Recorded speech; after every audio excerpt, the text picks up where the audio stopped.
આપણી વચ્ચે પૂજ્ય અર્ચના દેવી સરસ્વતીજી હાજર છે ત્યારે ચોક્કસ આપણા મનમાં થતું હશે કે આ બેન કોણ છે.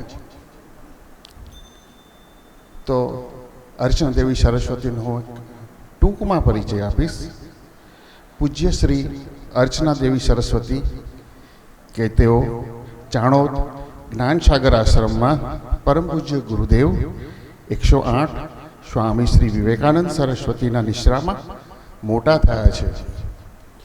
પૂજ્ય અર્ચના દીદીએ ફક્ત 8 વર્ષની ઉંમરે 8 વર્ષની નાની ઉંમર હતી ત્યારે સૌપ્રથમ શ્રી રામચરિત માનસની કથા કરી હતી અને 13 વર્ષની ઉંમરે શ્રીમદ ભાગવત, શ્રીમદ દેવી ભાગવત, શિવપુરાણ, નર્મદા પુરાણ જેવી અનેક કથાઓ કરેલ છે.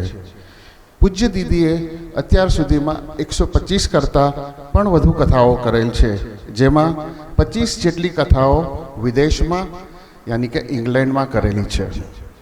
તેવી આંતરરાષ્ટ્રીય કથાકારને નમન પ્રણામ છે.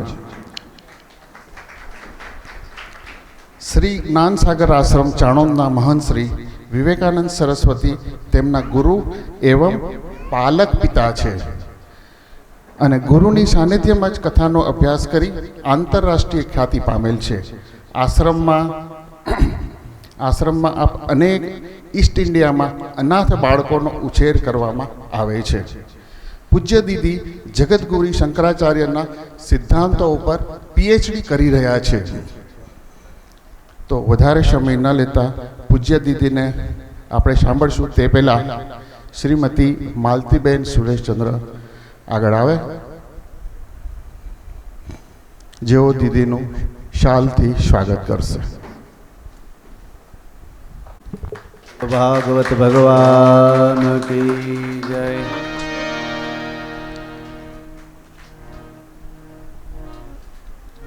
કૃષ્ણ કનૈયા લાલ કી જય. હવે આપણે દીદીના સત્સંગનો થોડો લાભ લઈશું.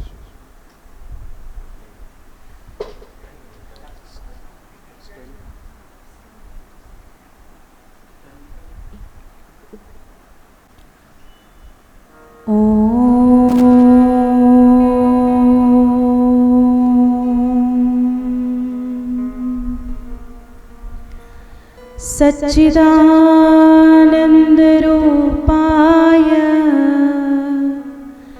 विश्वोत्पत्त्यादिहेतवे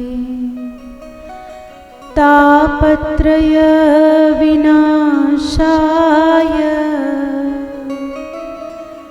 श्री कृष्णाय वयं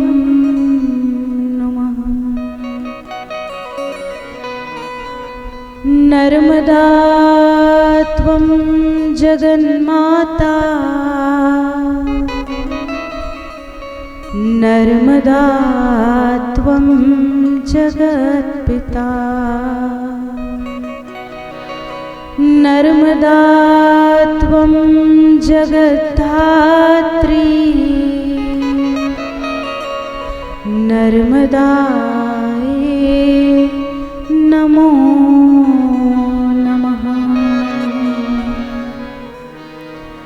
श्री कृष्ण कन्हैया लाल की, नर्मदे मात की, सद्गुरु देव की. ओम नमः पार्वती पते हर हर महादेव.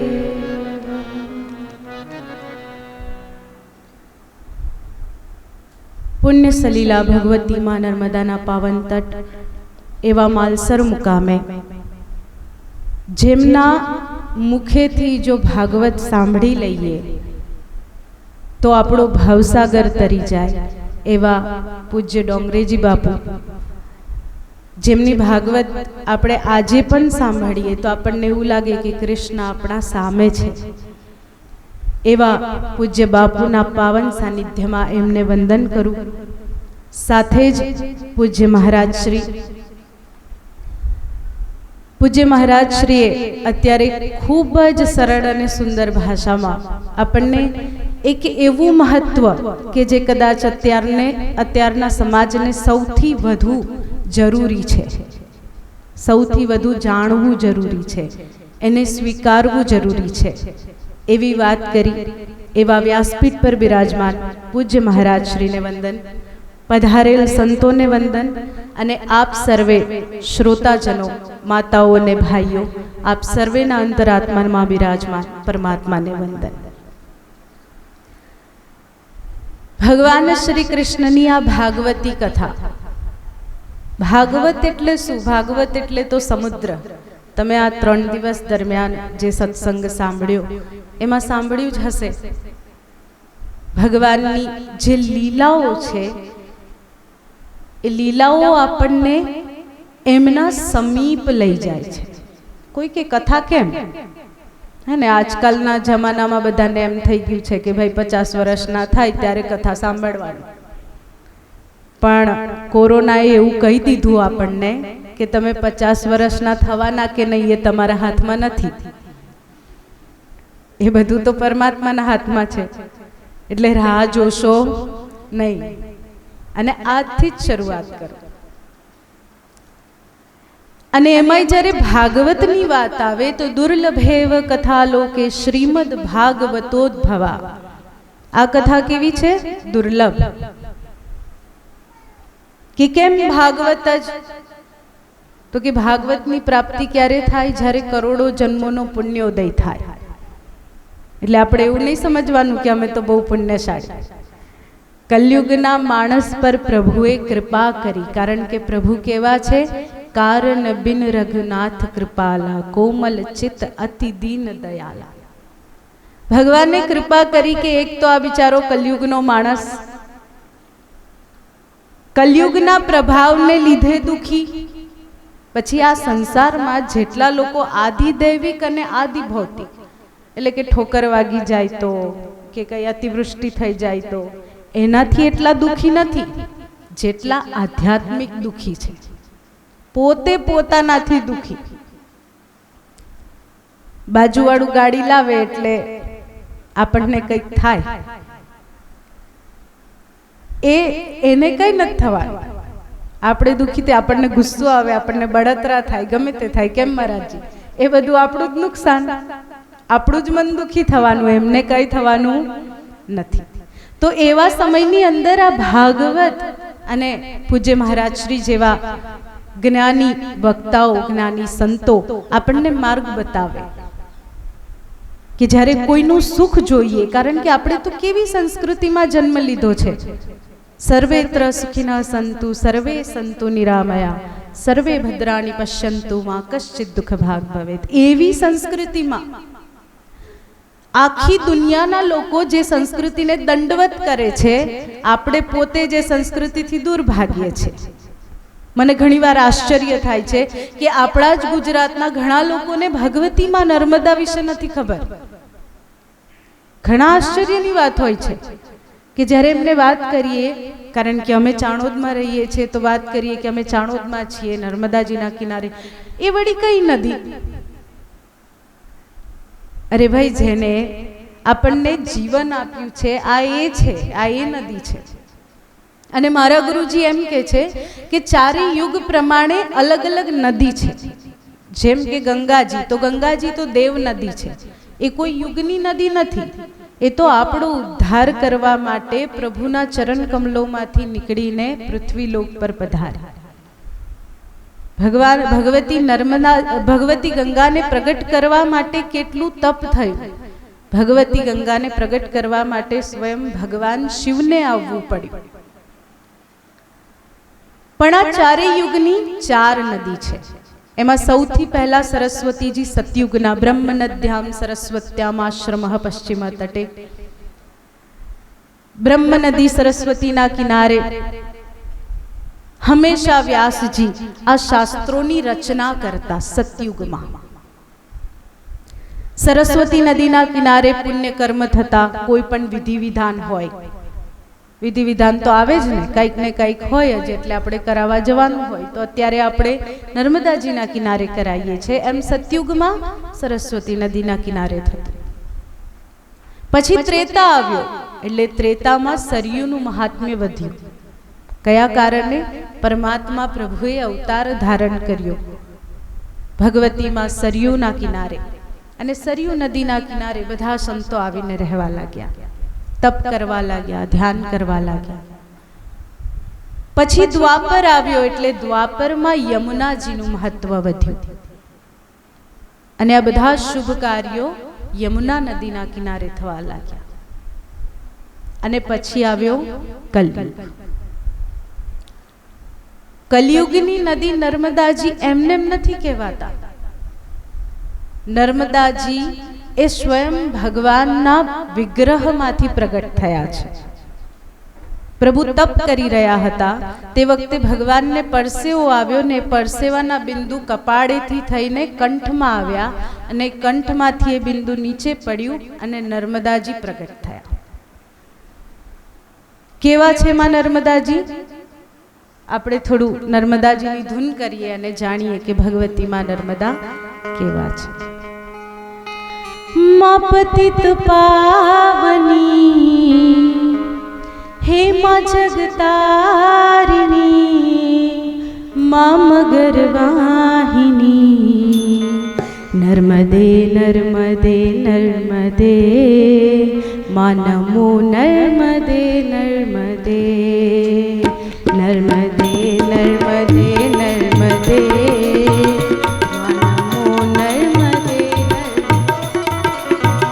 માં પતિત પાવની હે માં જગતારિણી, માં મગર વાહિની, નર્મદે નર્મદે નર્મદે, માં નમો નર્મદે નર્મદે, નર્મદે નર્મદે નર્મદે, માં નમો નર્મદે નર્મદે. આપણો સુર આપો, આપણો સુર આપો, સુર પહેલી કાઢી ભાવથી તાલી વગાડીને. તાલી વગાડવાથી શું થાય? એક તો એક્યુપ્રેશર થાય અને બીજું કલયુગના કાગડા ઉડી જાય, એટલે તાલી વગાડીને.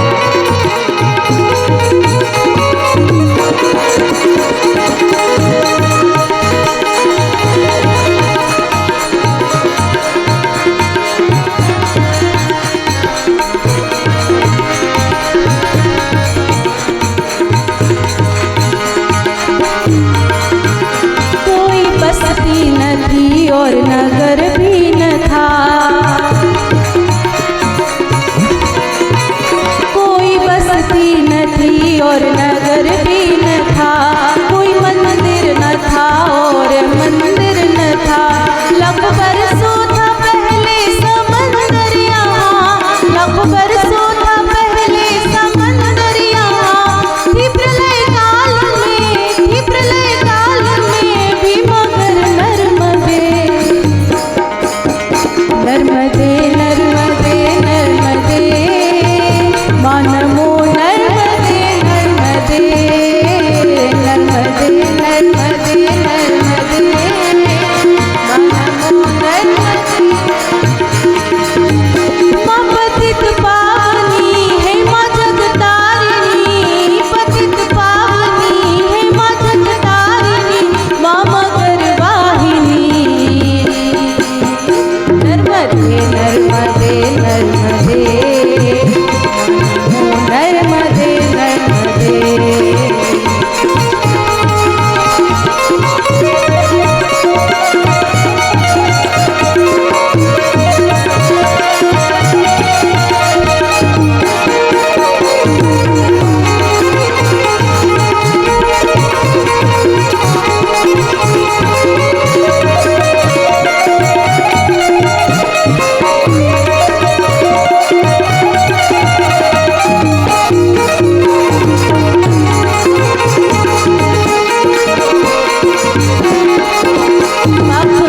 जाते हैं कहीं स्नान से, पाप कट जाते हैं,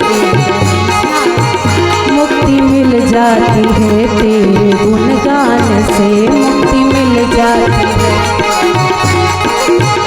लोग होते तभी माँ तेरे ध्यान से, लोग होते तभी माँ तेरे ध्यान से। तू है भवतारिणी मेरी माँ नर्मदे, नर्मदे नर्मदे नर्मदे, माँ को नर्मदे नर्मदे नर्मदे।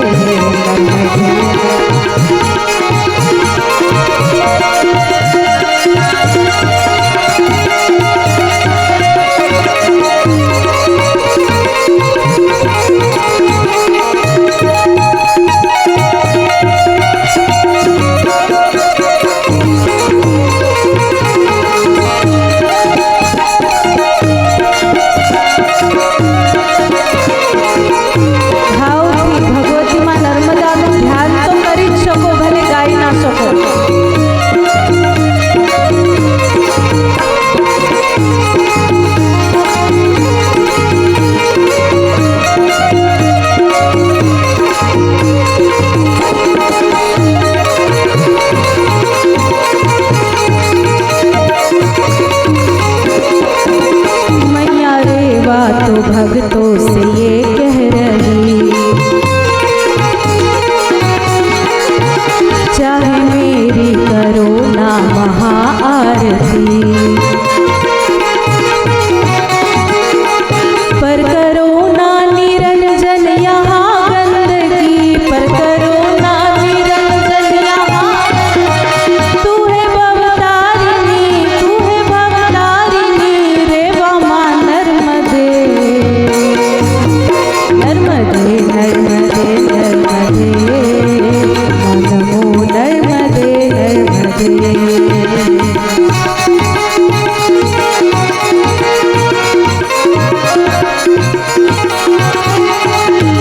माँ पतित पावनी है माँ जगतारिणी, माँ पतित पावनी है माँ जगतारिणी, माँ मगरवाहिनी। नर्मदे नर्मदे नर्मदे, माँ नमो नर्मदे नर्मदे, नर्मदे नर्मदे नर्मदे, माँ नमो नर्मदे नर्मदे, माँ नमो नर्मदे नर्मदे, माँ नमो नर्मदे नर्मदे। नर्मदे मात की। तो ધૂનમાં લખનારે બહુ સુંદર વાત કહી છે। કોઈ બસતી નથી, કોઈ નગર भी न था, कोई घर भी न था, कोई मंदिर न था, लाखों बरसों था पहले समंदर यहाँ। એ સમયે જ્યારે આ પૃથ્વી પર કંઈ પણ નહોતું ત્યારે પણ ભગવતીમાં રેવા હતી। આપણને ખબર હોય તો નર્મદાજી એકમાત્ર એવા નદી છે કે જેમની પરિક્રમા થાય છે। હવે તો જો કે ઘણું બધું બની ગયું, વચ્ચે ડેમ આવી ગયા, તે એના લીધે આપણે પરિક્રમા કરીએ પણ ક્યાંક ને ક્યાંક તો ખંડિત થતી હોય, પણ તે છતાં પણ આજના સમયમાં પણ આપણા અહીંયા કેવું બાધા રાખે ને, બાધા તો જાણતા હશો ને રાખતા હશો। આપણા ગુજરાતમાં બાધાનું ચલણ વધારે છે, કાંઈ થાય એટલે બાધા રાખી દેવાની। બાધા રાખો એની હું વિરોધી નથી, બાધા રાખો વાંધો નહીં, પણ એવી રાખો કે પૂરી થાય। ઘણીવાર એમ થાય કે પેલું ઉત્સાહમાં ને ઉત્સાહમાં રાખી તો લીધી બાધા, પણ પછી પૂરી કરવાની આવે એટલે થોડું આમાં ફેરફાર થાય તો પેલું નહીં કે બાધા રે બાધા, ચા પરથી હટો, કોફી પર બેસો, એવું। એટલે એવી બાધા નહીં, જરા એવી બાધા કે પૂરી થાય એમ। કારણ કે આ બાધા એકવાર રાખતા તો રાખી લઈએ, પછી જો એ આપણે પૂરી ના કરી શકીએ તો આપણી જે આવનારી પેઢી હોય, તમારા પરિવારનો જે આગળનો વંશ હોય, એને એ બાધા નડે। અને કેમ ના નડે? ઘણા લોકો કે ભગવાન છે, ભગવાન તો બધું માફ કરી દે। કોઈ પાસેથી તમે ઉછીના પૈસા લીધા છે? કદી કોઈ પાસે ઉછીના પૈસા લીધા છે? પણ જેને લીધા હોય એને તો જાણતા હશો ને, નહીં લીધા હશે તો। હવે જેની પાસેથી લીધા હોય એ આવા આમ હિસાબ લેવા કેવો આવીને ઉભો રહી જાય અને શરમ આવે? આવે ને શરમ? તમે કીધું હોય કે ભાઈ 10 વાગે તો એ 10ના ટકોરે જ પહોંચી જાય. હવે આ ફોન એવો છે કે એ કંઈ પણ કરાવે. આજે 10 વાગે તમે અહીં હોય તો કાલે 10 વાગે તમે અમેરિકા પહોંચી ગયા હોય. આ તો ફોન છે.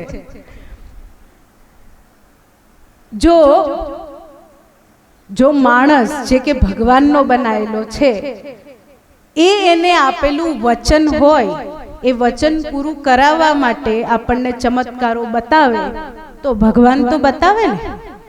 અને જરૂરી છે. જે દિવસે ભગવાને ચમત્કાર બતાવવાના બંધ કરી દીધા એ દિવસથી ભક્તિ નહીં થાય. કોણ કરશે ભક્તિ? ઘરમાં 10 સભ્યો રહેતા હોય, એ 10 સભ્યમાંથી એક સભ્ય એવું હોય ને કે જે લેટ ગો કરતું હોય, કોઈ પણ બાબતે ચાલશે, જવા દો, બોલે, એનો તો સ્વભાવ જ એવો છે. છેલ્લે ટોપલો એના માથે જ આવે. સંપીને રહેવું એ સારી વાત છે. સંપીને રહેવું એ બહુ સારી વાત છે, પણ મતભેદ હોઈ શકે, મનભેદ નહીં. મનભેદ થઈ ગયું એટલે પછી પૂરું કરી દેવું પડે, એનો રસ્તો કાઢી નાખવો પડે. ઘણા લોકો એવા હોય કે એને સડવા દે, ને સડવા દે, લોકો શું કહેશે એને સડવા દે. અને એના કારણે ઘણા બધા પરિવાર બગડે છે, ઘણા બધા પરિવાર તૂટે છે. તો આપણે વાત તો બધાની કરતા હતા, આ બધી વાત તો થતી રહે, ચાલ્યા કરે. એવું છે કે આજકાલ મોટિવેશનલ સ્પીકર્સની કમી નથી, એ તમને સમજાવ્યા જ કરે કે શું કરવું જોઈએ ને શું નહીં. પણ કહેવાનો ભાવાર્થ એ છે કે પરમાત્મા જે દિવસે ચમત્કાર બતાવવાનું બંધ કરી દેશે એ દિવસથી ભક્તિ કોઈ નહીં કરે, કથામાં કોઈ નહીં બેસે. આ તો ભય છે. આ તો શું છે? ભય છે. અને જે દિવસે પરમાત્માથી પ્રેમ થઈ જશે ને ત્યારે ભક્તિ કરવી નહીં પડે. શ્વાસે શ્વાસે રટું તારું નામ. ત્યારે શ્વાસે શ્વાસે કૃષ્ણનું નામ આવશે, શ્વાસે શ્વાસે ઈષ્ટનું નામ આવશે. ત્યારે જરૂર નહીં પડે માળા લઈને અડધો કલાક બેસવાની. આપણે તો એવું ધારી લીધું છે કે માળા લઈને બેસીએ એટલી વાર ભક્તિ ને બાકી બધા ટાઈમે જે કર્યું તે. પણ ખરેખર એવું નથી. ખરેખર તો એવું છે કે ભગવાન નામ સ્મરણ એ તો હર એક ક્ષણે થાય. હરેક ક્ષણે ના કરીએ તો આપણને ખબર નથી કે મૃત્યુ ક્યારે આવવાનું છે. તો પછી આખી જિંદગી ગમે એટલું કર્યું હોય પણ મરતા સમયે પેલી ભેંસ ઝાડુ ખાઈ ચાલી યાદ આવે તો એ આખા જીવનમાં કરેલી ભક્તિ એનું ફળ પછી ઓછું થઈ જાય. ફળ તો મળવાનું જ છે. જેવું પાપનું મળે એવું પુણ્યનું, જેવું ભક્તિનું મળે એવું કોઈનું કંઈ ખોટું કર્યું હોય તો એનું પણ આપણે જે બાધા લઈએ તો બાધા એવી લેવી કે પૂરી કરી શકીએ આપણા જીવતા જીવતે. બહુ નહીં ભાઈ શ્રીફળ વધારીશું, ભગવાનને બહુ થઈ ગયું, ભગવાનને એક શ્રીફળની માનતા માની લો, ભગવાન ખુશ. બાધાની વાત એના પરથી આવી કે મધ્યપ્રદેશની અંદર કોઈ પણ પ્રોબ્લેમ હોય, ગમે એવી તકલીફ હોય, ગમે એવું કામ અટક્યું હોય, સંતાન ના થતા હોય, કોઈ પણ તકલીફ હોય તો એ બાધા રાખે નર્મદા પરિક્રમાની. અને નર્મદા પરિક્રમાની કેવી બાધા રાખે? એવું નહીં કે થતામ નીકળીશું, અમે અમારી બધી જવાબદારી પૂરી કરીને નર્મદાજીની પરિક્રમા કરીશું એવી. એટલે ઘણીવાર આપણે જોતા હોઈએ કે ચાલતા પરિક્રમાવાસીઓ જો નર્મદા કિનારે તમે એ સમયમાં દર્શન કરવા આવો દિવાળી પછીના સમયમાં તો એ સમયે પરિક્રમાવાસીઓ મળે. અને એ પરિક્રમાવાસીઓ ઘણા ચાલતા કરતા હોય, ઘણા ગાડી લઈને કરતા હોય, બાઇક લઈને કરતા હોય. ઘણા એવા છે કે એમની પરિક્રમા સાંભળીને આપણને નવાઈ લાગે કે તમે આ કેવી રીતે કરો છો. પણ આ માં નર્મદાનો જે કિનારો છે ને, જીવનમાં ક્યારે પણ તમને એવું લાગે ને કે અટકી ગયા લાગે, બધાના જીવનમાં એવો સમય આવે જ કે જ્યારે એવું લાગે કે હવે શું થશે, હવે અમે શું કરીશું. કંઈ નહીં કરવું, બસ આ માના ખોળામાં આવીને બેસી જાઓ આંખ બંધ કરીને, રસ્તા આપોઆપ નીકળશે. અને આ કોઈ મિથ નથી, આ કોઈ કથા, કોઈ કહાની, કોઈ કલ્પના નથી, આ સત્ય છે. અને હું તો એમ કહીશ કે મારો અનુભવ છે. નર્મદાજીના ખોળામાં, નર્મદાજીના તટમાં એટલી તાકાત છે કે એ તમે મનમાં સંકલ્પ કરો કે આ કરવું છે નર્મદાજીને કહી દો કે માં મારે આ કરવું છે. જો આપણો સંકલ્પ સાચો હશે, જો આપણા સંકલ્પમાં બધાનું કલ્યાણ હશે, પોતાનું કલ્યાણ હશે, તો એ સંકલ્પ સિદ્ધ થશે જ. ક્યારેક એમ લાગી જાય કે રસ્તો નથી મળતો, તો એમના પાસે આવીને બેસી જાઓ, રસ્તો આપોઆપ મળી જશે. પરિક્રમા કરતા જેટલા પણ લોકો હોય, લગભગ એક વખત તો પરિક્રમામાં, જો સાચા મનથી પરિક્રમા કરી હોય તો, કારણ કે આજકાલ તો કેવું છે કે તીર્થયાત્રા પિકનિક જેવી થઈ ગઈ છે. ફરવા જશે ને એમાં પ્રશ્નો તો કેટલા હોય કે અમે તો ફરવા ગયા હતા પણ અમને તો દર્શન સારા થયા પણ ખાવાનું ના મળ્યું. ખાવા ગયા હતા એના કરતાં ઘરમાં બેસો ને સારું સારું બનાવીને ખાઓ. પણ તીર્થયાત્રામાં તો એ બધું ના આવે ને. તીર્થયાત્રા એટલે ભક્તિ, એટલે દર્શન, એટલે પરમાત્માનું નામ સ્મરણ, એટલે આનંદ. આ બધું રોજ બરોજની રામાયણથી તો દૂર ભાગતા હોઈએ આપણે. તીર્થયાત્રા કરવા જઈએ તો એ રોજની રામાયણથી દૂર ભાગીને રામની રામાયણને જાણવા ગયા હોય, પણ ત્યાંય પછી આપણે રામાયણ કરવા બેસીએ રોજની, તો પછી ક્યાં થાય ભક્તિ? એટલે એવી નહીં, પણ સંકલ્પ સહિત અને પૂરી શ્રદ્ધાથી જો નર્મદાજીની ગમે તે રીતે પરિક્રમા કરો, ગાડીમાં કરો કે ચાલતા કરો, એ તમારા ઉપર છે. જો આ કલયુગ છે, અને મારું માનવું એવું છે કે આ કલયુગની અંદર કોઈ એમ કે ભાઈ જાઓ લંગોટી પહેરીને જંગલમાં જઈને તપ કરો, એવું ના થાય. આ કલયુગ છે. અને સૌથી પહેલી વાત, જ્યાં સુધી તમારું શરીર કમ્ફર્ટેબલ નહીં હોય ત્યાં સુધી મન એકાગ્ર નહીં થાય. તમે બેસવા તો પથ્થર પર બેસી ગયા, પણ મન તો ત્યાં જ છે કે આ પથ્થર વાગે છે. પછી ગમે એટલી મુદ્રા કરો ને ધ્યાન નથી થવાનું, મન પથ્થરમાં જ રહેવાનું છે કે આ પથ્થર મને વાગે છે. બેસો ને તમે તાર સોફા પર બેસો,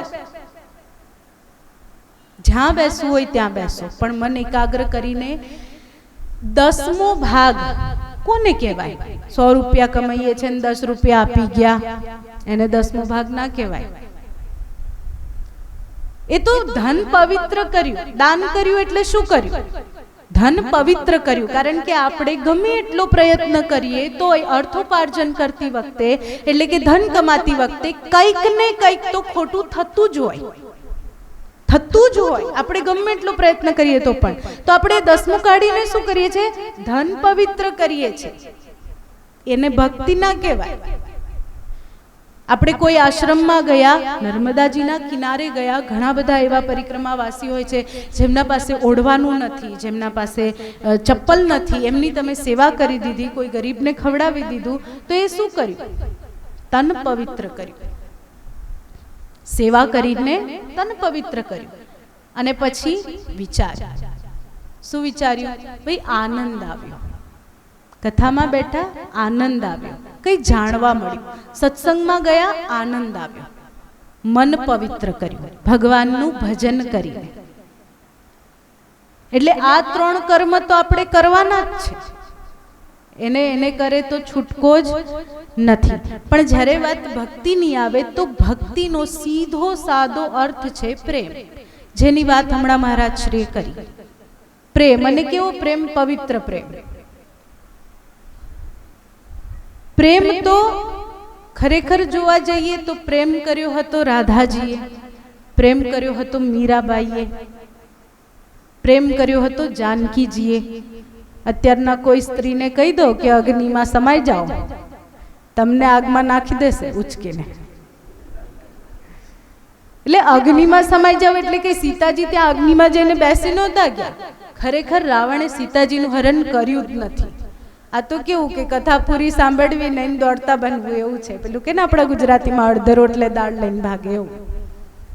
ખરેખર તો રાવણે વેદવતીનું હરણ કર્યું હતું. એ વેદવતી જેણે પૂર્વજન્મમાં કહ્યું હતું કે રાવણ, તારા મૃત્યુનું કારણ હું બનીશ, તારે મારા સાથે વિવાહ કરવા છે ને, તો તારા મૃત્યુનું કારણ હું કરીશ. તો આપણે બધા, દરેક સ્ત્રી એ સીતાજીનું સ્વરૂપ છે, દરેક સ્ત્રી એ શક્તિનું સ્વરૂપ છે, અને દરેક પુરુષ એ શિવનું સ્વરૂપ છે. ઓળખે તો અને એવી રીતે રહેતો. નહીં તો આ તો ક્યારેક કાલી થઈ જાય, ક્યારેક ચંડી થઈ જાય ને ક્યારેક. હવે તમે સમજદાર છો. તો એટલે કહેવાનો અર્થ એ છે કે એ વેદવતીનું હરણ કર્યું હતું ને દરેક સ્ત્રીમાં જે શક્તિનું સ્વરૂપ છે એ શક્તિના સ્વરૂપને જાળવી રાખીએ તો એ શક્તિ જ પ્રેમમાં બદલાઈ જાય. પ્રેમથી એક ઘરને સાચવવું, પ્રેમથી કોઈ વ્યક્તિને અપનાવવું, પ્રેમથી કોઈકના માટે કંઈક કરવું એક સ્ત્રી શીખવાડી શકે જો ધારે તો, અને કરી શકે. અત્યારના સમય પ્રમાણે, કારણ કે ઘણા બધા યંગસ્ટર મને દેખાય છે, તો અત્યારના સમય પ્રમાણે ફેમિનિઝમ, ફ્રીડમ આ બધું છે, પણ એનો સાચો અર્થ આપણે સમજીએ તો ઇન્ડિપેન્ડન્સ. શું ઇન્ડિપેન્ડન્સ એટલે શું? હા, અમે તો બસ ભણ્યા ગણ્યા ને નોકરી કરીને થઈ ગયા ઇન્ડિપેન્ડન્ટ. ના, કોઈ પણ ક્ષેત્રમાં જ્યારે આપણે પાછા ના પડીએ એને ઇન્ડિપેન્ડન્સ કહેવાય. ભગવતીમાં રેવા શું કહે છે? પર કરો ના નિરંજન યહાં ગંદકી, मैया रेवा तो भगतों से ये कह रही चाहे मेरी करो ना महा आरती. भगवती માં નર્મદા કે છે ભાઈ તમારી આરતી નથી જોઈતી, પણ મહેરબાની કરીને ગંદકી ના કરશો. ના કરશો એટલે આપણે વિધિ કરાવવા ગયા હોય નર્મદાજીમાં ને બ્રાહ્મણ કે, હવે બ્રાહ્મણ તો કે કર્મ હોય એટલે કે ભાઈ તમારે આ પહેરેલા કપડાં છોડી દેવા, એટલે શું નદીમાં જ છોડી દેવા? ભગવાને દરેકે દરેક જીવને કંઈક ને કંઈક વધારાનું આપ્યું છે ને આપણને મનુષ્યને આપી છે બુદ્ધિ. બુદ્ધિ એટલે આપણે ક્રિએટ કરી શકીએ છીએ, માણસ ક્રિએટ કરી શકે. સમજદારી તો કૂતરામાં છે, એને પ્રેમ કરો ને તો એને સમજ પડે કે આ મને પ્રેમ કરે છે, ને એને મારો ને તો એને સમજ પડે કે આ મને મારે છે, એની પાસે ના જાય. પણ માણસની અંદર ભગવાને બુદ્ધિ આપી છે કે એ કંઈક નવું કરી શકે છે. તો જ્યારે આપણી નદીઓની વાત આવે, જ્યારે આપણા દેશની વાત આવે, આમાં દેશ પણ આવી ગયો, સ્વચ્છતાની વાત આવે, હવે હું એક કાગળિયું નાખીશ તો કોણ જોવાનું છે? પેલી એક વાર્તા છે ને કે એકવાર અકબરે બિરબલને કહ્યું કે ભાઈ બધાને કહો કે આપણે દૂધનો કૂવો ભરવો છે, એટલે કૂવો ખોદો અને બધાને કોઈ એક એક લોટો દૂધ નાખે. બધાએ એવું જ વિચાર્યું કે હું એક લોટો પાણી નાખીશ તો આટલા મોટા આટલા બધા દૂધમાં ક્યાં દેખાવાનું છે પાણી, એમ. એટલે બધાએ જ એવું જ વિચાર્યું. એટલે પછી કૂવો દૂધનો ભરાયો નહીં, કૂવો પાણીનો ભરાયો.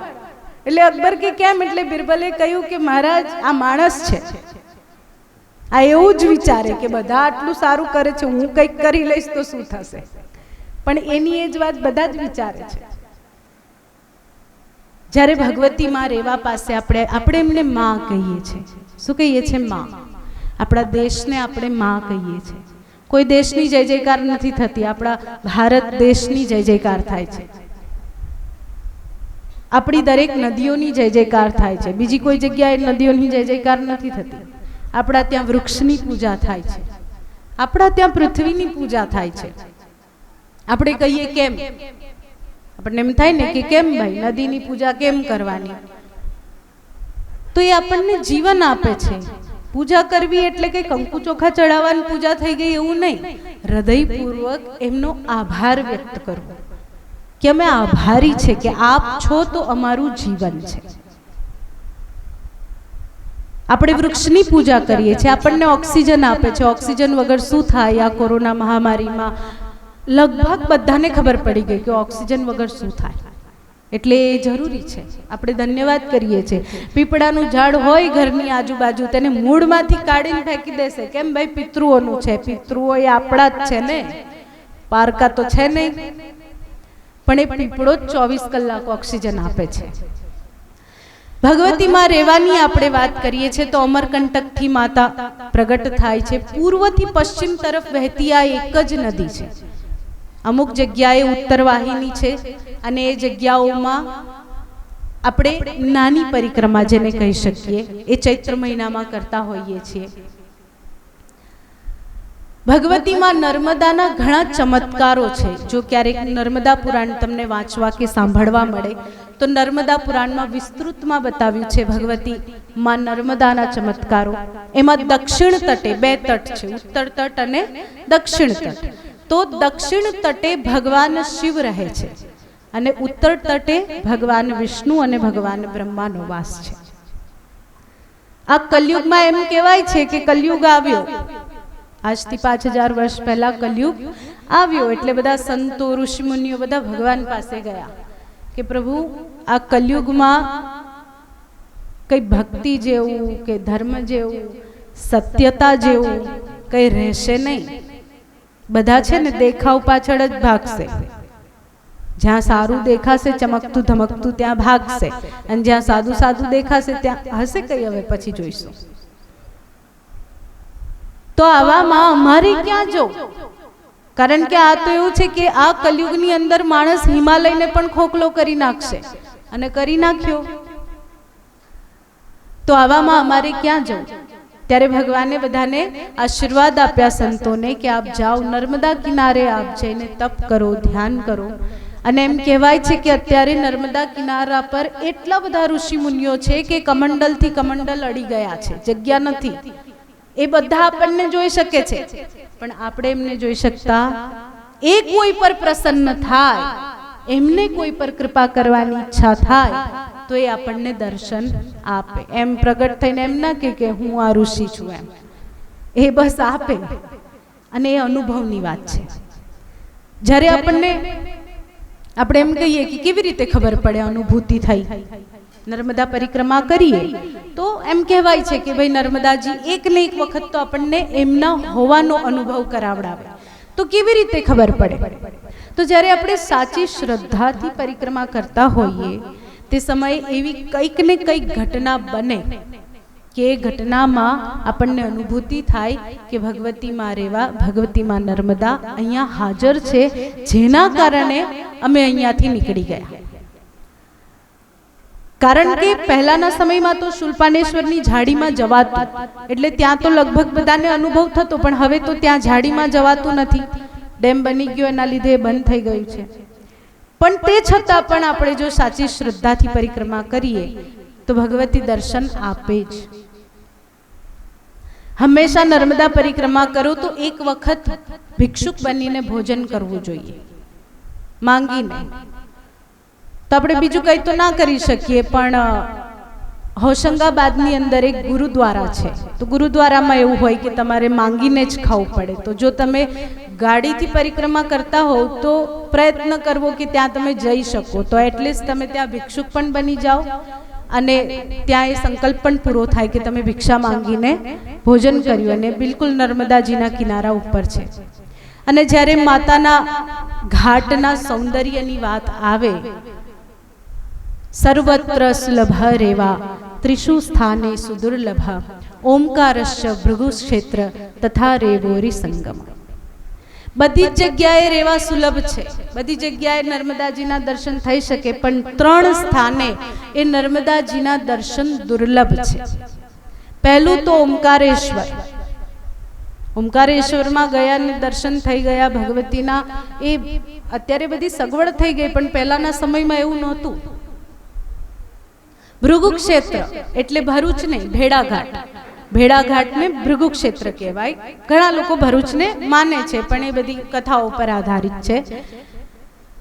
તો એક બીજું ભેડાઘાટ, અને ત્રીજું રેવોરી સંગમ. રેવોરી સંગમ એટલે અમારું ચાણોદ અને કરનાળી, એને શ્રી ક્ષેત્ર કહેવાય. અને શ્રી ક્ષેત્રની અંદર નર્મદાજીના દર્શન બહુ દુર્લભ હોય. એ શ્રી ક્ષેત્રની અંદર જો તમે તમારા પિતૃઓ માટે કંઈક કર્મ કરાવો, તમારા પૂર્વજો માટે કંઈક કરાવો, તો એમને સીધું ફળ મળે. અને આપણે પોતાના માટે પણ કોઈક કર્મ કરીએ તો જેમ ત્રેતા, દ્વાપર અને સતયુગની અંદર સરયુ નદી, યમુના નદી અને સરસ્વતી નદીના કિનારે કર્મો થતા, એમ નર્મદાજીના કિનારે કલયુગમાં કર્મો થાય છે. તો આપણે લગભગ બધા વિધિ કરાવવા માટે ને એવું કરાવવા ચાણોદ જ આવતા હોય છે. આમ તો એવું છે કે અમે કહેવાઈએ કથાકાર, એટલે અમે બોલવા બેસીએ તો બંધ થવાનું મન થાય નહીં, પણ સમયની મર્યાદાને ધ્યાનમાં રાખવી પડે. અને નર્મદાજીના મહાત્મ્યની મને આપણા ભરતભાઈએ અને વિજયભાઈએ વાત કરી હતી કે આપણે નર્મદાજીની થોડી આપણે વાત કરીશું, ચર્ચા કરીશું. તો મારા અનુભવ પ્રમાણે મને એવું લાગે છે કે નર્મદાજીને સાંભળવા કે જાણવા કરતાં બહેતર છે કે તમે નર્મદાજીના કિનારે છો એમની અનુભૂતિ કરો. કથાઓ તો છે, નર્મદાજી ક્યારે પ્રગટ થયા, ક્યાંથી પ્રગટ થયા, એમના કિનારાઓ પર કેટલા મંદિર છે, કેટલા તીર્થ સ્થાન છે, ત્યાં શું થાય છે, આ બધું તો છે. અને આ બધું આપણે જાણી લઈશું. જેવી રીતે આપણે રામકથા જાણી લીધી કે ભાઈ એક ભગવાન નારાયણ છે ને ભગવાને અવતાર ધારણ કર્યો, એ 4 ભાઈ હતા, રામ લક્ષ્મણ ભરત શત્રુઘ્ન, ને એમના માતા પિતા હતા ને આમ થયું, વનમાં ગયા. તે કથા જાણી લીધી. પણ કથા જાણી લેવાથી કંઈ થતું નથી. કોઈ પણ સત્સંગમાં બેસો, આજે 3 દિવસ પૂજ્ય મહારાજશ્રીના સાનિધ્યમાં આપે સત્સંગ કર્યો, તો આ સત્સંગમાંથી કંઈક લઈને જજો, 1-2 શબ્દ લઈને જજો, બહુ થઈ ગયું. આપણે કંઈ આખો સત્સંગ નથી લઈ જવું, એ તો કોઈના બસમાં નથી કે ભાઈ આખી કથાને આપણે ઉતારી દીધી. સમય અનુસાર બધું બદલાતું રહે, સમય અનુસાર અમુક આપણે પાડી શકીએ, અમુક ના પાડી શકીએ. પણ એક શબ્દ આપણે જો ઉતારી લઈએ કે ભાઈ મને લાગે છે, કોઈ એમ કે ને કે હું તમને જેટલું જાણું છું એટલું તો કોઈ નથી જાણતું, ખોટી વાત છે. હું મને જેટલું જાણું છું એટલું કોઈ નથી જાણતું.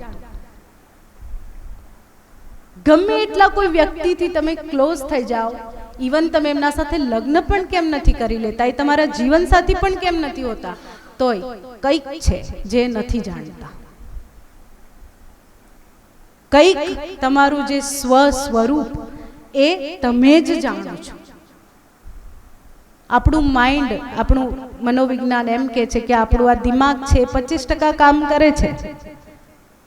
તો આ સત્સંગ સાંભળીને કંઈક ઉતરે તો થોડું ધ્યાન કરીને, થોડું પોતાની જાતને જાણવાનો પ્રયત્ન કરીને બીજા 75% જગાડીએ ને તો બ્રહ્મ દૂર નથી. રામચરિત માનસમાં કહ્યું છે કે ઉભય બીચ સિય સોહઈ કેસે, બ્રહ્મ જીવ બીચ માયા જૈસે. આ ચોપાઈમાં આપણને એવું લાગે કે શું કીધું કે ભાઈ સીતાજી કેવા શોભી રહ્યા છે, તો કે રામ અને લક્ષ્મણની વચ્ચે, બ્રહ્મ અને જીવના વચ્ચે માયા હોય એવી રીતે. પણ આ જ સત્ય છે. આ શું છે? સત્ય છે. બ્રહ્મ અને જીવના વચ્ચે માયા જ છે, અને આપણે માયા પાછળ ભાગીએ છીએ એટલે બ્રહ્મથી દૂર છે. બ્રહ્મ પાછળ દોડવા લાગીએ તો માયા આપણી પાછળ થઈ જાય. અને જાણકારી છે એ પ્રમાણે આપણે નર્મદાજીને સાડી પણ ચડાવી અને બહુ સરસ ભગવતીનું પૂજન કર્યું. ખરેખર આ એક સમર્પણ છે. આ શું છે? સમર્પણ છે. આપણે કોઈ ભગવતીને સાડી ચડાવીને આપણે શું કરી લેવાના? એ આપણને એટલી સાડીઓ આપી દે ને કે આપણા હાથમાં જગ્યા ના રહે. પણ આ શું છે? સમર્પણ છે. આપણા મનનું સમર્પણ કે માં અમે બીજું કંઈ તો ના કરી શકીએ, પણ બસ આટલું કરી શકીએ, જેટલી અમારી બુદ્ધિ છે, અમારી જેટલી શક્તિ છે એ પ્રમાણે અમે તમારી પ્રાર્થના કરીએ છીએ. એમ જેમ ભાગવતનો સત્સંગ સાંભળ્યો એ રીતે શ્રી કૃષ્ણ પરમાત્મા પાસેથી બીજું કંઈ નહીં, પણ પ્રભુ એ 2 અક્ષરનો પ્રેમ. ક્રોધ તો આવે અને અવગુણો તો કંઈ નીકળવાના નથી. કોઈ એમ કે મારું અવગુણ કાઢીને ફેંકી દઉં તો એ થવાનું નથી. પણ બસ એ ક્રોધ કરતા પહેલા આપણે એટલું વિચારી લઈએ કે મારા ક્રોધ કરવાથી કઈ ફરક પડવાનો છે. સૌથી પહેલું તો ફરક પડતો હોય તો કરવો, અને ના પડતો હોય તો ભાઈ તમે તમારા રસ્તે ને અમે અમારા રસ્તે. જીવન બહુ ટૂંકું છે, અને એ ટૂંકા જીવનની અંદર આપ બધા આ રીતે સરસ સત્સંગ કરી રહ્યા છો એ ઘણા આનંદની વાત છે. એમાંથી કંઈક લેશો એવી મારી આશા છે. સાથે જ હું તમને બધાને અને પૂજ્ય મહારાજશ્રીને, સંતો તો મહારાજજી તો અમારે ત્યાં પધારે જ છે, પણ આપ સર્વેને આમંત્રણ આપવા ઈચ્છીશ કે આપ જ્યારે પણ આપને સમયની અનુકૂળતા હોય, આપ ભરતભાઈ, વિજયભાઈ, તો આશ્રમમાં પધારો. આપણા આશ્રમમાં નોર્થ ઇસ્ટના બાળકો છે. નોર્થ ઇસ્ટ એટલે કે આસામ, ત્રિપુરા, મેઘાલય, જે 7 સિસ્ટર્સ કહીએ છીએ ત્યાંના. અને એ બાળકોને આપણે અડોપ્ટ કરીને લાવ્યા છીએ, બધાને દત્તક લઈને લાવ્યા છે. અને બસ અમે એક પરિવારના જેમ રહીએ છીએ. અમારા આશ્રમની અંદર કોઈ એવી પ્રથા નથી કે તમે આવો એટલે પાવતી ફડાવવી પડે, તમે આવો એટલે કંઈક આપવું પડે. મારા ગુરુજી એમ કહે છે કે સંસારમાં તમે બધા ગ્રહસ્થ હોવા છતાં પણ ઘણું બધું કરો છો. તો જ્યારે એક સાધુની, એક સંન્યાસીની વાત આવે ત્યારે એનો તો ધર્મ બને છે સમાજ સેવા કરવાનો. તો એમાં તમે પોતાની ઈચ્છાથી કંઈ સહભાગી બનો એ જુદી વસ્તુ છે, પણ કોઈ એમ કે ના ભાઈ તમે સહભાગી બનો તો અમે આ કરીએ, તો એ જરા અટપટું છે, એના કરતાં ના કરવું સારું. આપણા આશ્રમમાં ગાયો છે અને એ ગાયોનું બધું દૂધ ને અમારા છોકરાઓ, અમને તો લોકડાઉન જેવું લાગ્યું જ નથી કે લોકડાઉન થયું, કારણ કે એટલા બધા 100 માણસો છીએ. તો અમે પરિવારના જેમ જ રહીએ છીએ ને તમે પણ આવશો તો તમે અમારો પરિવાર જ થશો. તો જ્યારે પણ આપને અનુકૂળતા હોય ત્યારે ચાણોદ પધારજો. જ્ઞાન સાધના આશ્રમ નામ છે આશ્રમનું મહારાજશ્રી, આપ પણ પધારજો. અને વધુ કંઈ નહીં કહેતા હું મારી વાણીને વિરામ આપું છું. આપ બધાએ મને સાંભળીએ બદલ આપનો ખૂબ ખૂબ ધન્યવાદ. શ્રી કૃષ્ણ કનૈયા લાલ કી, નર્મદે માત કી, સદગુરુ દેવ કી જય. જય શ્રી રાધે, જય જય શ્રી રાધે, જય જય શ્રી રાધે.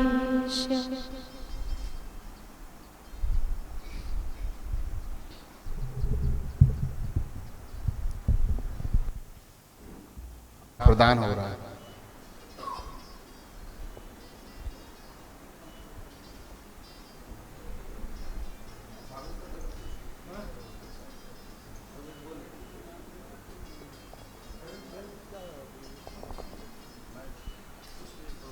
सर्ववहामयं हाराद्रि चंद्रकाराद्रि त्वं नमः सात्विकं शिवम्.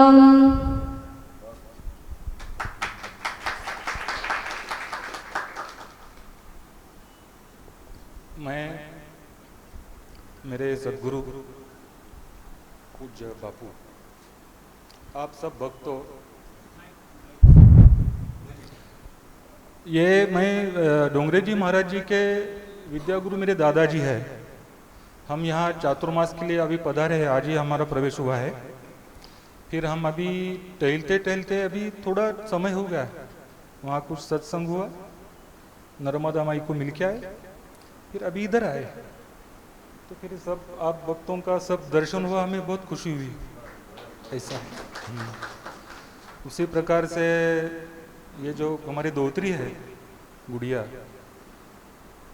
बापू का क्या बोलते उसको कि उनका किसी के साथ परिचय नहीं, ऐसा तो है ही नहीं है. बापू स्वयं प्रकाशित थे, स्वयमेव विष्णु के जैसे थे कलयुग में. तो मेरे माताजी बापू को रामचंद्र के नाम से पुकारती थी.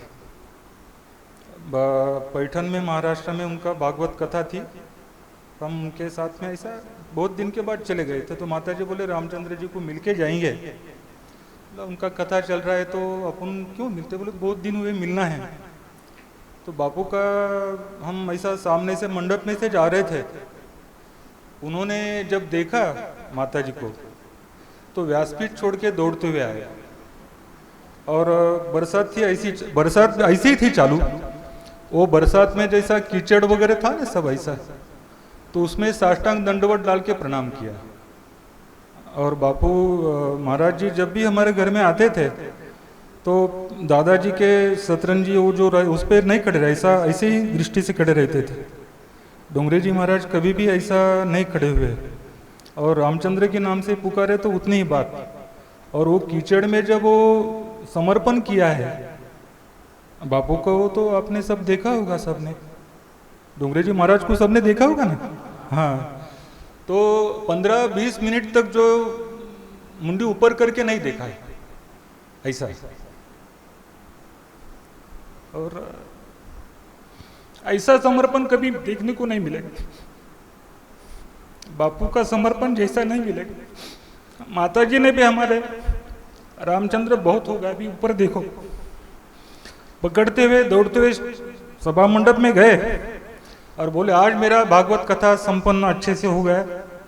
माताजी को जाके वहाँ बिठा दिए, ऐसा था. और कभी भी क्या बोलते उसको कि एक उनका भाव जो था भागवत कथा में, तो निष्कांचन यानी कि पद प्रतिष्ठा और पैसा उनके पीछे था, परंतु उन्होंने कभी उसी को पास में नहीं आने दिया. बापू निष्कांचन रूप से भागवत कथा किया है, तो हमें बहुत आनंद हुआ है. बापू को तो मैंने देखा नहीं। आकृतेन कथयन्ति भविष्यः। महाराष्ट्र में हमारे वेद पाठशाला है, जिसको अभी ये 51 साल पूरे हुए। चारों वेदों का अध्ययन वहाँ पर कराते बच्चों को, मुफ्त गुरुकुल पद्धति से पढ़ाते हैं। एक सोने की खान जैसी निकलती है ना, ऐसे विश्वविख्यात बच्चे जो है तो हमारे वेद पाठशाला से निकले हैं। अभी ये जो गुड़िया है तो ये भी नारायण की दया है, ये भी उत्तम भागवत कथा करती है, प्रवचन इत्यादि, भगवत गीता उसको कंठस्थ है, संस्कार है, ऐसा है। तो क्या बोलते हैं उसको कि एक भक्ति भाव है तो भक्ति खींच के लाती है ना। आपके मन में भक्ति भाव है, हम भी भक्त है, तो भक्त को भक्ति में भक्ति खींच के लाई हमको, वो हिसाब से हम यहाँ पहुँच गए। तो आपके आत्मा में जो भक्ति प्रधान है, जो परमात्मा बैठा है, उसको हम तहे दिल से प्रणाम करते हुए हमारे वाणी को विराम करते हैं। जी। Thank you.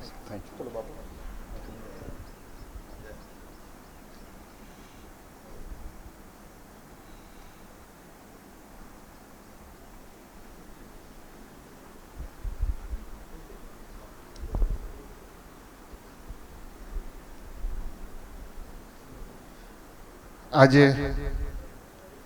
આપણે શિબિરના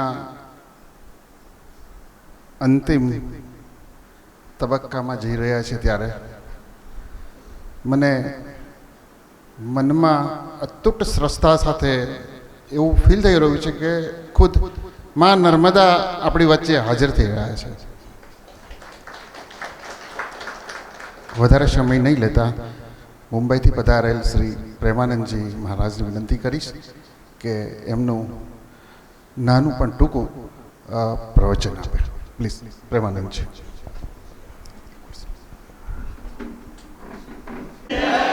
लक्ष्मी नारायण भगवान की। ओम नमः पार्वती पते, हर हर महादेव। थोड़ा खड़को तो पता चले मेरे को। ओम सहनाव भवतु सहनौ भुनक्तु सवीर्यं करवावहे तेजस्विनामधीतमस्तु मा विद्विषावहे। ओम शांति शांति शांति।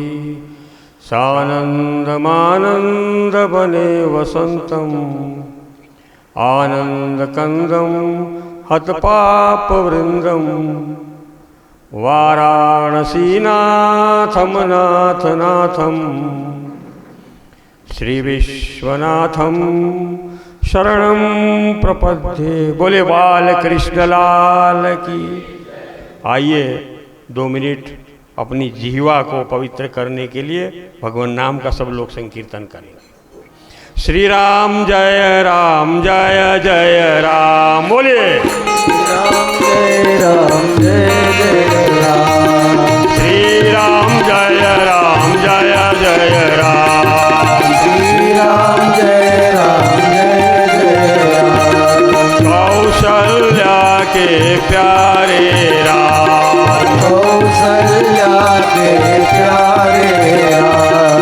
दशरथ राज दुलारे राम, दशरथ राज दुलारे राम। रघुपति राघव राजा राम, रघुपति राघव राजा राम। श्री राम जय जय राम।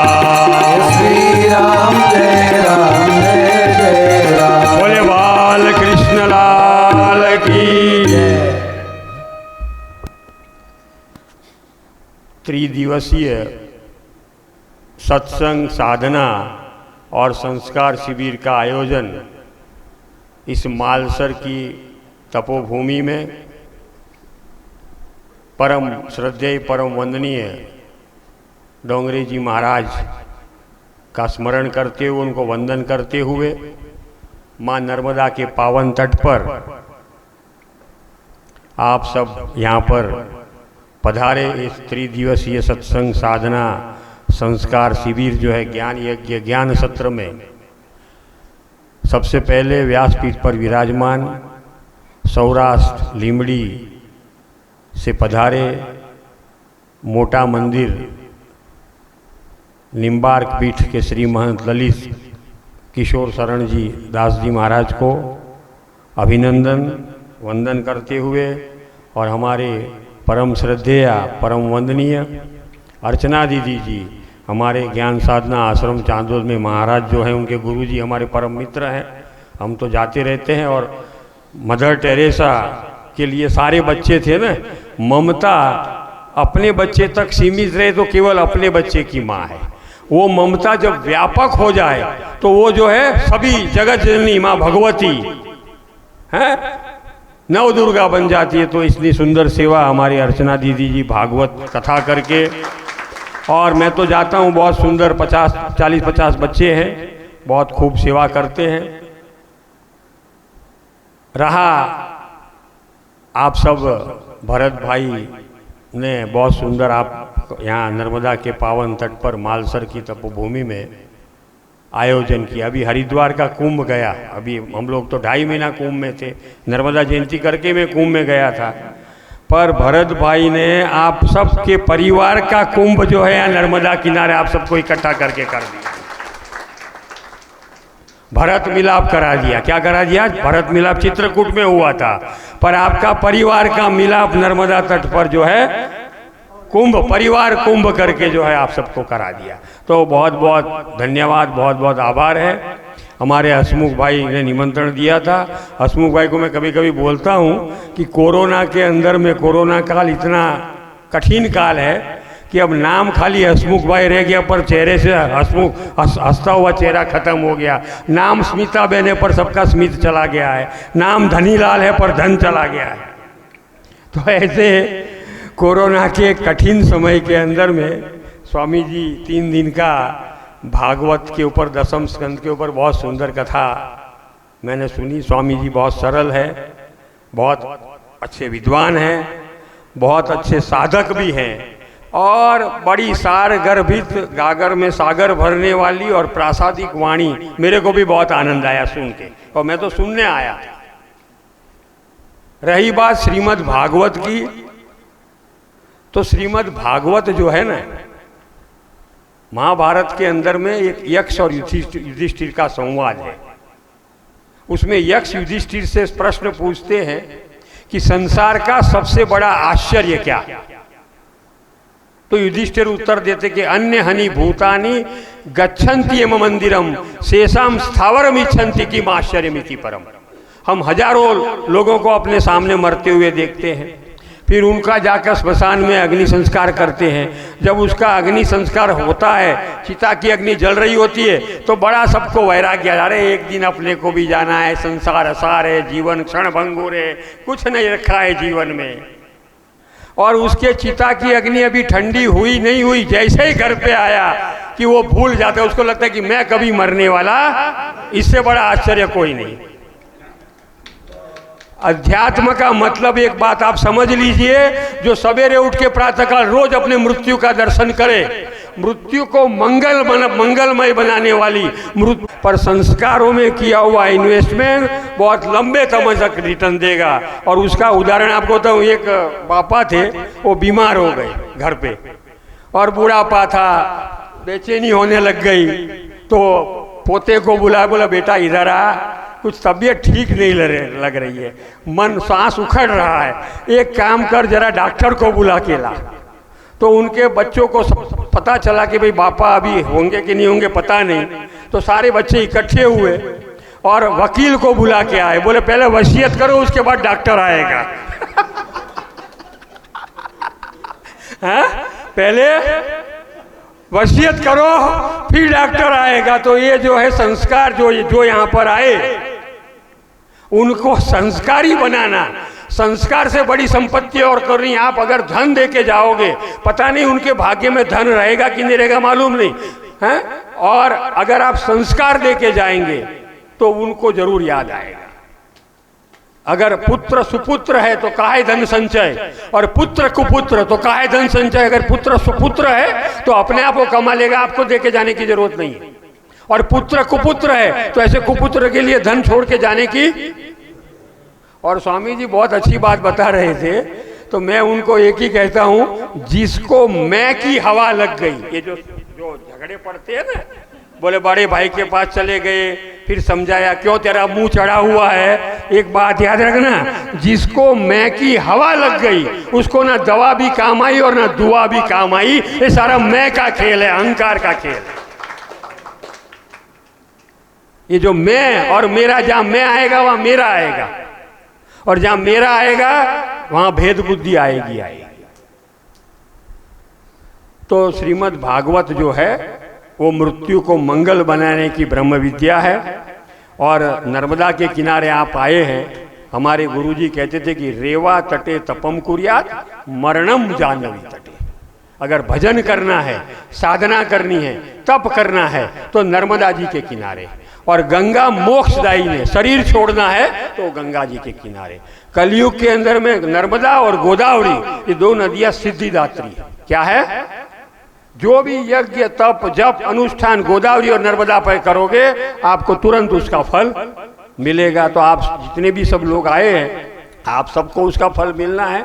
और आज कोरोना काल में लोग मेरे को पूछते कि स्वामी जी एक गुरु मंत्र बताओ। मैंने बोलो बेटा क्या? बोले पैसा कमाने का आसान तरीका बताओ। स्वामी जी अगर बाहर बोर्ड मारते हैं कि सत्संग शिविर नहीं, करोड़पति बनने के आसान तरीके, तो यहाँ भीड़ लग जाती। हाँ? तो मेरे को बोला कि गुरुजी ये बताओ कि धनवान बनने के, करोड़पति बनने के भी कोरोना में 1.5 साल चल बिल्कुल बेकार है, कोई तरीका बताओ। मैं बताता हूँ तेरे को तरीका, अगर तेरे को पैसे वाला बनना है तो, पर करना पड़ेगा। तो बोले बोलो स्वामी जी। मैं बोला देख एक बात याद रख, अगर पैसा चाहिए, धन चाहिए, तो जीवन में पैसा कमाना है तो पुण्य कमाना सीखो, जैसे भरत भाई ने सीखा है। सत्कर्म करना सीखो, सेवा करना सीखो। जो आदमी पुण्य का बैलेंस, सत्कर्म का बैलेंस, सेवा का बैलेंस अपने अंदर जमा करता है, पैसा उसके पीछे आता है, उसको पैसे के पीछे भागने की जरूरत नहीं पड़ती। दूसरा, जो आप कमा के लाते हो धन है, याद रखना, जो कमा के लाते हो वो धन है, रुपया है, पर उसी धन को आप जब सत्कर्म में लगाएंगे, सेवा में लगाएंगे, तब वो महालक्ष्मी बनता है। और जब तक आप अपनी ग्रह लक्ष्मी को प्रसन्न नहीं रखेंगे, तब तक महालक्ष्मी आपके घर में आने वाली नहीं है। तो ग्रह लक्ष्मी को सब लोग प्रसन्न रहा करो। अब रहा गुरु जी ने आपको सत्संग शिविर सुनाया, तो उनको कुछ गुरु दक्षिणा देंगे कि नहीं देंगे? हैं कि खाली खाली विजय महात्माओं को? हम महात्मा इतने कच्चे नहीं होते, कुछ लेके जाते। तो अभी क्या देना है गुरु जी को? तो आप एकादश, कल देव शयनी एकादशी है, बहुत बड़ी एकादशी, हरि शयनी एकादशी। उसके बाद तो फिर देव दिवाली में भगवान उठेंगे, 4 महीना आराम करेंगे। तो अभी आए थे ना, वो चातुर्मास प्रारंभ हो रहा है, हम सब सन्यासियों का, जैनों का 4 महीने का होता है, हमारा भाद्रपद पूर्णिमा तक होता है। तो आप सब लोग पहले तो कल देव शयनी एकादशी है, सवेरे जाके सब लोग नर्मदा जी का स्नान जरूर करना। 24 तारीख को गुरु पूर्णिमा आ रही है, अभी गुरु जी को यहीं से नमस्कार मत करना, वहां जरूर जाना लीमड़ी पे। और एक गुरु दक्षिणा, कौन सी गुरु दक्षिणा? तो आप एकादशी का व्रत करेंगे, पूर्णिमा का व्रत करते हैं, महाशिवरात्रि का करते हैं, जन्माष्टमी का व्रत करते हैं। आप एक व्रत याद रखिए, हफ्ते में एक दिन मोबाइल व्रत, टीवी व्रत, इंटरनेट व्रत, इसका संकल्प स्वामी जी के पास में लेके जाओ। उस दिन एक दिन ना टीवी का उपयोग करूंगा, ना मोबाइल का करूंगा, ना नेट का उपयोग करूंगा, सब बंद रख के परिवार का दर्शन करूंगा और बच्चों का से जो है बातचीत करूंगा। हाँ? तो एक दिन सब लोग करेंगे मोबाइल व्रत, वो बहुत कठिन है। 2-2 मिनट पे बार बार देखता रहेगा कि कोई आया कि नहीं आया। हाँ? और स्वामी जी ने बोला ना, बहुत अच्छी बात बोली कि आजकल चमत्कार को नमस्कार है। किसको नमस्कार है? मैं उल्टा कहता हूं, चमत्कार को नमस्कार नहीं है, पर श्रद्धा से हृदय पूर्वक संतों को नमस्कार करना सीख जाओ, अपने आप आपके जीवन में चमत्कार होने लग जाएगा। जो आदमी नमस्कार करना सीख गया, उसके जीवन में अपने आप जो है चमत्कार होना शुरू हो जाएगा। आप सबको धन्यवाद के पात्र हैं, सबको अभिनंदन, सबको खूब बधाई, खूब आशीर्वाद। और इसी तरह से आप प्रत्येक वर्ष अलग अलग तीर्थों में जाके और सत्संग करते रहे, आनंद करते रहिए, संतों की सेवा, अतिथियों की सेवा, गौ माता की सेवा, और आप किसी को सत्कर्म के लिए प्रेरणा आप करते जाएंगे तो आपका जीवन का कल्याण होगा। मुझे यहाँ पर आने का सौभाग्य मिला, उसके लिए आप सबका हृदय से धन्यवाद, खूब आभार प्रदर्शित करता हूँ। और आज ज्ञान सत्र की समाप्ति पर अधिक न कहते हुए अपनी वाणी को जो है विराम देता हूँ। हरि ओम। पूर्णमदः पूर्णमिदं पूर्णात् पूर्णमुदच्यते पूर्णस्य पूर्णमादाय पूर्णमेवावशिष्यते। ओम शांति शांति शांति। ओम सर्वे भवन्तु सुखिनः, सर्वे सन्तु निरामया, सर्वे भद्राणि पश्यन्तु, मा कश्चित् दुःखभाग् भवेत्। ओम शांति शांति शांति। ओम नमः पार्वती पते। हर हर महादेव। नर्मदे हर, नर्मदे हर, नर्मदे हर। ओम शांति शांति शांति।